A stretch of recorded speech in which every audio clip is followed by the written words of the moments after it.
My name's Todd Hicks. And I'm Joe Rimmelsbach. On behalf of OTF and the Department of Plant Pathology, welcome to this week's Turf Tips. Well, as we all know, we're into August, or at least it seems like we're into August right now with the weather pattern we've been having. Thankfully, we've came off of the 90-degree and 100-degree indices, and we're back down in the 80s, it seems like, for the next 7 to 10 days. Nighttime temps seem to be in that low 60s to 65-degree temperature range, which means for dollar spot and a pathology view is excellent. It's really a good time for dollar spot to sneak in there and bite you in the romp.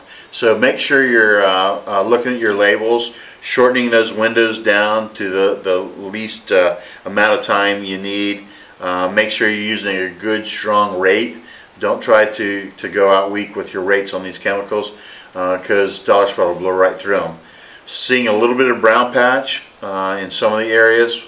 It's going to dissipate, I think, a little bit with the heat that we're seeing. Leaf spot still seems to be active on golf courses, but right now dollar spot seems to be the main threat. Other thing to look out for, if you've done any seeding or you got some young turf or areas that stay really wet and are prone to this, pythium could sneak up on us with this temperatures. But other than that, spray your brains out, get out there when you can if it turns dry for you. Joe? Yeah, on the lawn care side, just a couple things I want to mention. We're getting some comments about just the common foliar diseases like red thread, some leaf spot, some dollar spot, especially on common bluegrasses or improved bluegrasses. Mushrooms, we're seeing a lot of mushrooms popping up on lawns, home lawns, especially where there's wet conditions. They're prolific, and we have no good, chemical control for those. Those just have to be removed. And brown patch, the one thing I do want to mention, Todd mentioned brown patch is not widespread maybe on golf courses, but on home lawns or areas of tall fescue, brown patch, if you're wet, it is really taken off. So you aware of that. If you have clients that are prone to this, be preventative with your fungicides if you go that approach. Once it's already there, it's hard to rein in. We have some great products, some granular products for brown patch, especially in the strobilurin urea area. On the golf side, anthracnose, Todd mentioned that we've had nearly ideal conditions for anthracnose, but what you guys also have, and ladies out there have, is you have excellent products to manage anthracnose. And many people are using, they're on wonderful programs to prevent anthracnose. But the problem is, I just want to stress, don't have a false sense of security on these programs. Even though they're excellent with these wet conditions, we are prone for anthracnose to really explode.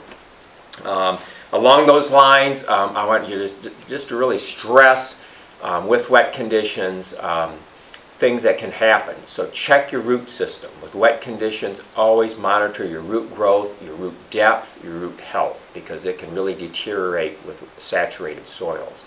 Another side thing that can impact many turf qualities and say anthracnose or other diseases is with soft conditions, wet conditions, your mowing height can actually be lower than you're set at, and you can get some scalping or damage that way. So be very careful and cognizant of wet conditions. I'm just going to end, I had an uncle that farmed, and one of his sayings was that a dry year would scare him to death, but a wet year would starve him to death. And so turf managers out there, if you're running super wet, be very cautious. Don't forget the basics of managing turf.